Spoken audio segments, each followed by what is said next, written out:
बिस्मिल्लाहिर्रहमानिर्रहीम। अस्सलाम वालेकुम। आज मैं आपको गोला दम कबाब बनाना सिखाऊंगी जो कि बहुत मज़ेदार होंगे और बकरा ईद भी इंशाल्लाह रही है। आप चाहें तो इसे बकरा ईद पर भी बना सकते हैं।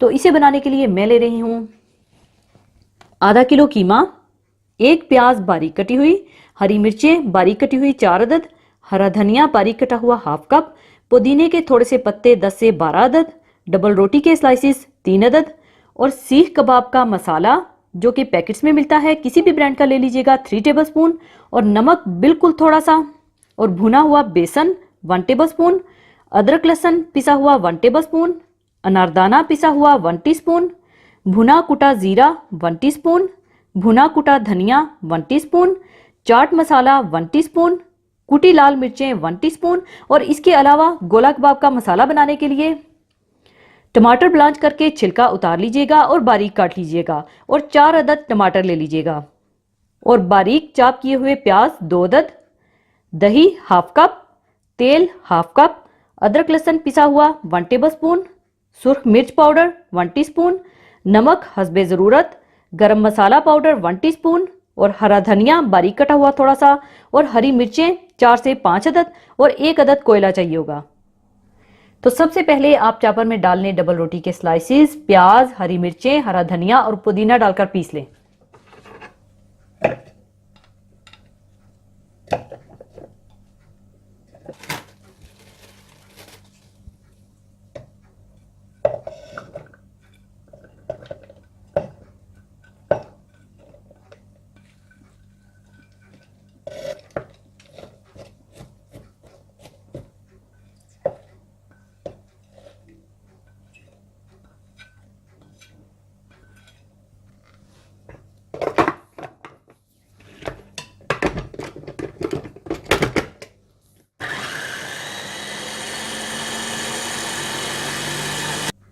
इसके बाद इसमें डाल लें भुना कुटा धनिया, भुना कुटा जीरा, चाट मसाला, पिसा हुआ अनारदाना, कुटी लाल मिर्चें, भुना हुआ बेसन, पिसा हुआ अदरक लहसुन, थोड़ा सा नमक और सीख कबाब मसाला डालकर अच्छी तरह से मिला लें।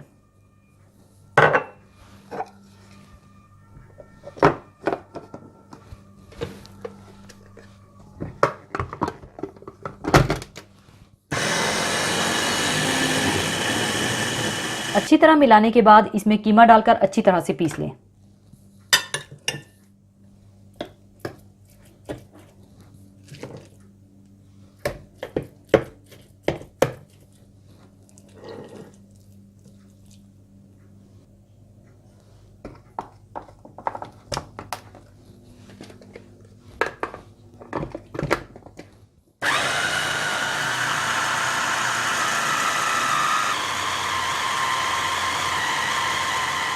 सब कुछ अच्छी तरह से पीसने के बाद हाथों पर थोड़ा तेल लगाकर इनके गोला कबाब बनाकर फ्राई कर लें।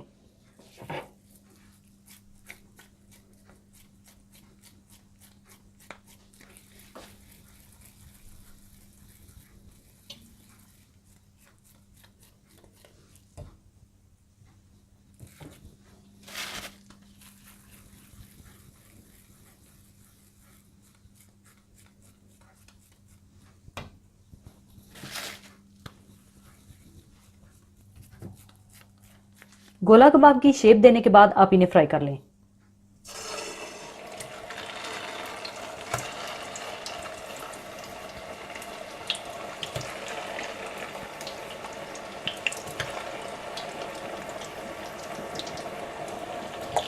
फ्राई करने के बाद आप इन्हें निकाल लीजिएगा और बाकी कबाब भी इसी तरह से फ्राई कर लीजिएगा।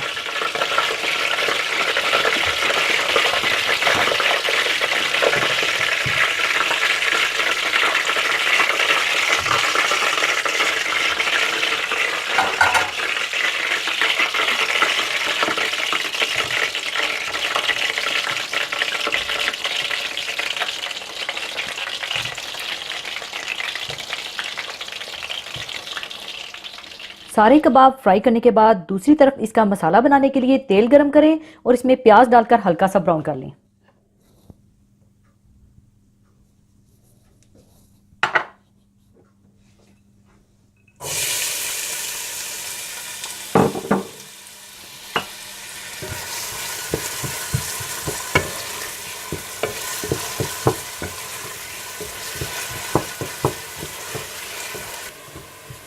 जैसे ही प्याज हल्के से गोल्डन ब्राउन होने लगे तो आप इसमें अदरक लहसुन डालकर थोड़ा भून लें।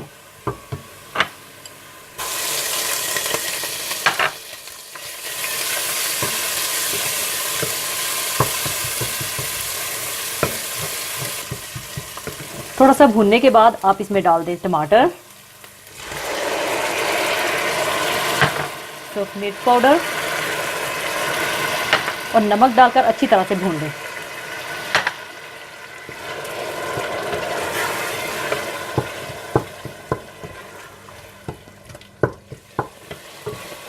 जब टमाटर अच्छे से गलकर मिक्स हो जाए और मसाला अच्छा सा तैयार हो जाए तो आप इसमें दही डालकर मिला लें।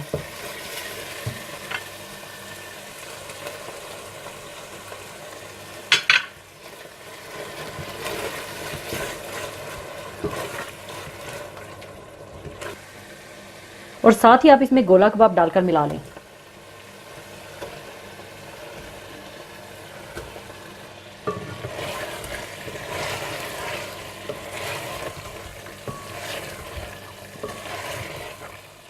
अच्छी तरह मिलाने के बाद आप इसके ऊपर डाल लें गरम मसाला पाउडर और हरी मिर्चें डालकर बिल्कुल हल्की आंच पर दम लगा दें।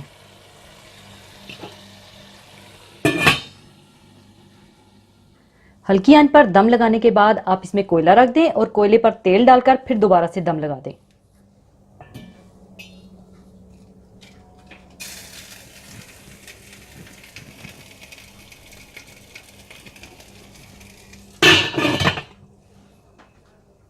और जब इसमें कोयले की अच्छी सी खुशबू आ जाए तो कोयला निकाल दें और हरा धनिया शामिल कर दें।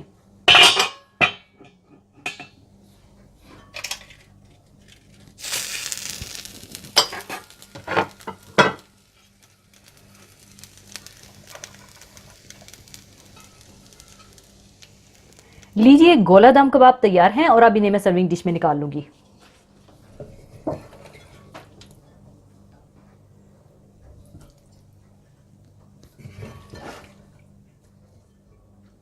लीजिए, बहुत मज़ेदार गोला दम कबाब तैयार हैं। बहुत नरम और मज़ेदार तैयार होंगे। इसे आप गरम गरम तंदूरी नान या रोटी के साथ सर्व करें। ज़रूर बनाइएगा और मुझे दुआओं में याद रखिएगा। और जाने से पहले एक हदीस पाक शेयर करना चाहूँगी। हदीस पाक इस तरह से है, रसूलुल्लाह सल्लल्लाहु अलैहि वसल्लम ने इरशाद फरमाया कि क्या मैं तुम्हें ना बताऊं कि रोज़ा, सदका और नमाज से भी दर्जा में अफजल चीज़ क्या है। हमने अर्ज़ किया कि क्यों नहीं, आप सल्लल्लाहु अलैहि वसल्लम ज़रूर बताएं। आप सल्लल्लाहु अलैहि वसल्लम ने इरशाद फरमाया, वो है दो आदमियों के दरमियान सुलह करवा देना। और दो आदमियों के दरमियान फसाद डालना वो फेल है जो तमाम नेकियों को मौन देने वाला है। ज़िंदगी के अमली मैदान में आदमी मयारे मतलूब पर पूरा उतर सके तो ये इस बात की पहचान होगी कि दीन हक इसका किरदार बन चुका है। अमली ज़िंदगी में जब तक वो अपने खुदा परस्त होने का सबूत नहीं देता, ये नहीं कहा जा सकता कि दीन इसका किरदार बन चुका है। मुमकिन है एक शख्स बज़ाहिर नमाज, रोज़ा और दीगर इबादतों की पाबंदी करता हो, लेकिन किरदार और सीरत के लिहाज से वो भरोसे के काबिल ना हो। इसीलिए हज़रत उमर रज़ी अल्लाह ताला अन्हो आदमी के अच्छे होने के लिए ये ज़रूरी समझते थे कि वो इखलाक़ व किरदार और मामलात में अच्छा साबित हो। सिर्फ किसी की नमाज को देखकर उसके अच्छे होने का फ़ैसला करने को वो सही नहीं समझते थे। अगर एक शख्स लोगों के दरमियान इस्लाह के लिए कोशा हो तो इसका ये अमल इस बात की वाज़िया दलील है कि वो शख्स इखलाक़ व किरदार का हामिल है। इस एतबार से रोज़ा, नमाज और सदका वगैरह की इबादत के मुकाबले में इसके इस अमल को एक इम्तियाज़ी हैसियत हासिल है। जबकि नमाज, रोज़ा और सदका के असल फ़ायदों और इसकी बरकतों का ताल्लुक़ ख़ास तौर से आदमी की अपनी ज़ात से होता है।